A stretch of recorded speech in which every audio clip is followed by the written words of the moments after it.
Hey, welcome everybody. This is David Bush alongside Jeff Bush, owner of growmyprofit.com. And today we're talking about the topic of what Jeff has learned after hiring 1,000 salespeople. Jeff is all about growing revenue and driving sales and profitability. And he knows that the way to do that is by expanding your sales team. So Jeff, welcome to the video today. And we'd love to know more about what you've learned in hiring 1,000 salespeople and some of the things that you can transfer to other business owners that want to scale their business and grow their profits by expanding their sales teams. Yeah, so hiring, I'm thinking about running the ads. How many interviews did I do? 10,000, to hire 1,000. So I've run ads and looked at, 100,000 resumes, did 10,000 interviews, hired 1,000 people. So what I learned is salespeople are very predictable. It's really not like a big hidden thing out there. There's certain people that are just built for sales, right? They're driven, they're results oriented, they're influential, they build rapport. But usually your top salespeople are introverts, not extroverts. The real outgoing ones, loudmouths, not always the best salesperson, just because they talk a lot.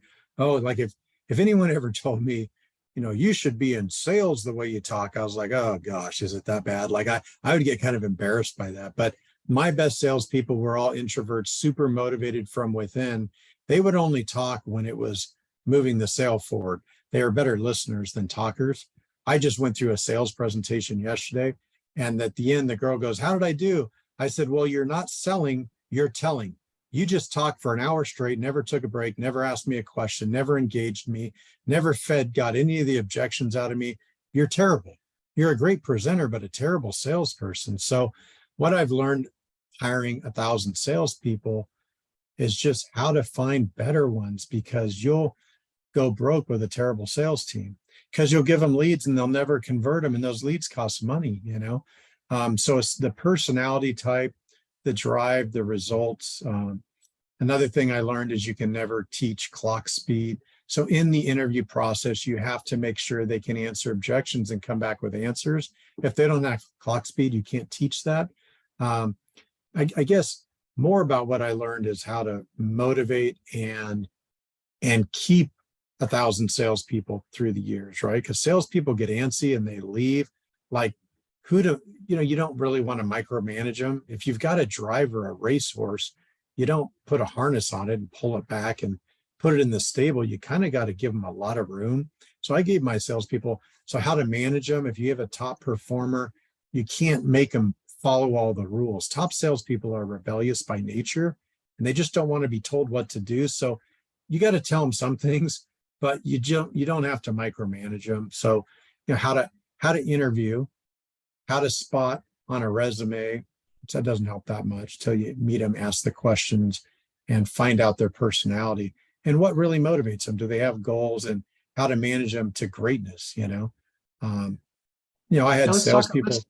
Let's talk a little bit about the idea of recruiting quality, top performing salespeople, retaining them, and then terminating the wrong ones and career planning them so that you can replace them with somebody that actually is going to perform the tasks and the opportunities that you give to them. So if you could maybe give 1 or 2 tips on how to recruit or how to hire a quality, top performing salespeople, what would be the 1 or 2 tips that you would share?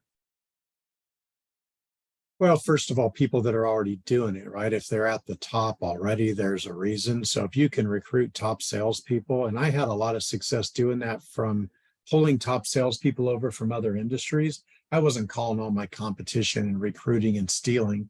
That just never really worked for me, because as soon as I did that, they'd do it back to me. So if I got them in, I'd lose them just as fast. But let's say that you're, selling mortgages. If you find the top salesperson in an insurance agency who sells the most policies, that skill set's going to transfer over to the mortgage business.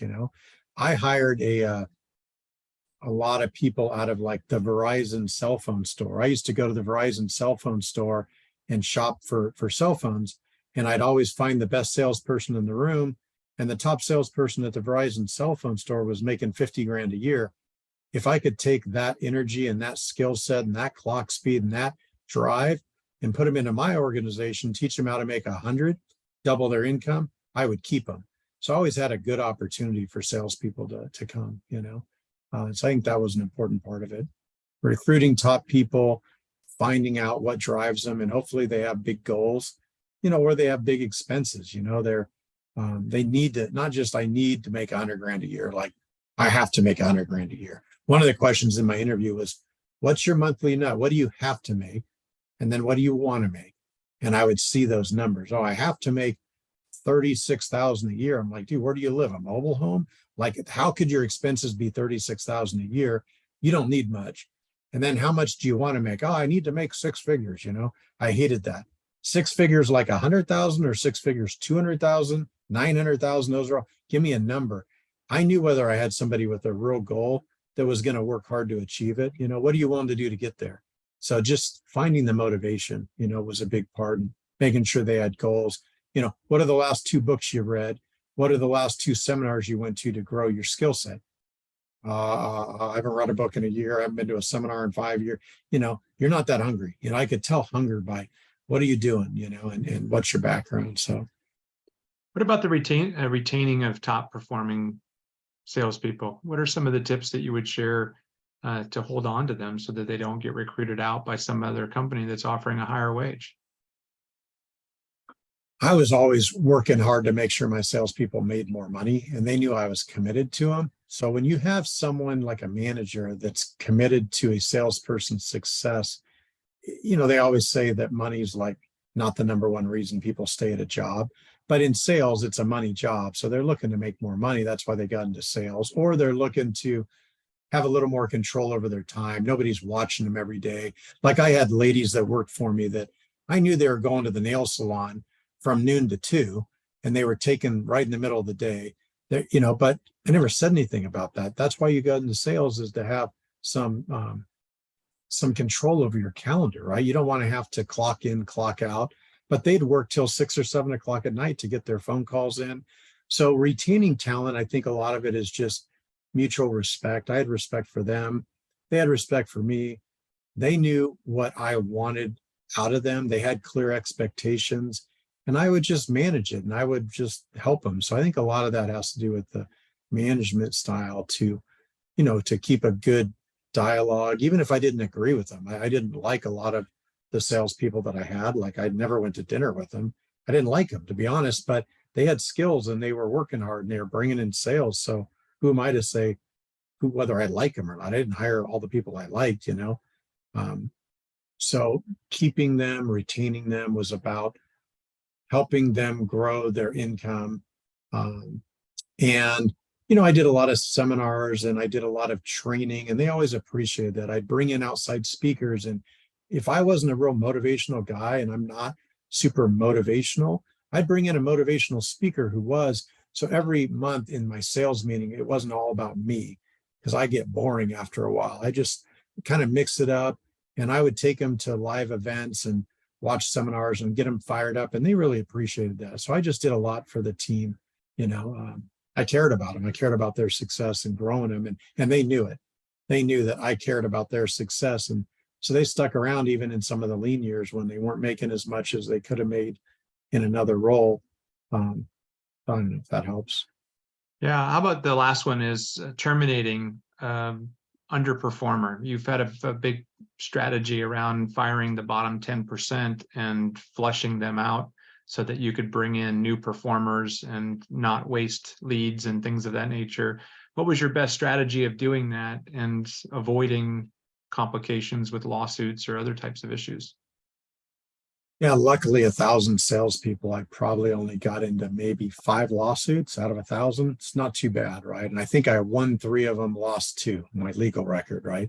And the 2 that I lost, we just didn't have good record keeping on the overtime lawsuit, the time and a half on commissions. With all the HR stuff going on right now, it's definitely harder today to run a business. You got to be a lot more careful what you say and what you do, So, HR, Sorry, I'm thinking about 5 lawsuits. I totally lost my train of thought. Like my mind goes back to the last 10 years. I'm thinking of names and repeat the question. I just lost my train of Yeah, thought. that terminating a underperforming person and just So, the strategy around firing the bottom 10% and just flushing them out to be able to make room for other peak performers.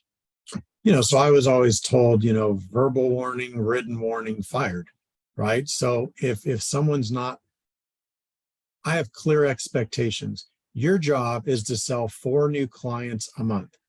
In order to get 4 new clients, we think you have to do 20 presentations. That's 1 a day. You did 1 presentation this week. You're supposed to do 5. If you don't get on track, so next week, I want you to start dialing the phone.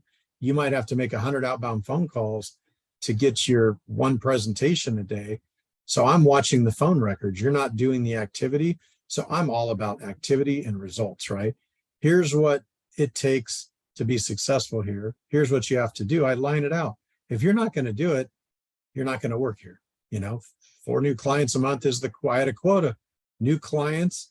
And if you're not doing new clients, you're doing a lot of presentations. If you're not doing a lot of presentations, you're doing a lot of cold calling. And I would just watch activity. It was all about activity for sales, right? And I had reports that told me how many calls they made, how many emails they sent, how many presentations they did, and how many new clients every month. And I managed sales, the first 10 salespeople myself. But eventually I had to hire a sales manager who I had to teach all that to and hold them accountable. So now I'm, the managers come into the managers meeting every week. We look at the scorecard and go, hey, who's top performer, who's bottom? Is that bottom person willing to correct? Let's talk to them and see if we can get some movement. If there's no movement, they're gone. It's just no question. So, I hired 1,000 salespeople. I don't know how many I terminated, a couple hundred of them stuck at all those companies. Maybe I terminated 800, and some of them lasted a year or two. And then, salespeople, personal things go on in their life and they just get destroyed, drinking, drugs, divorce. It was like, I'm going to work with them and get them through this, but they still have a certain minimum acceptable level, Right.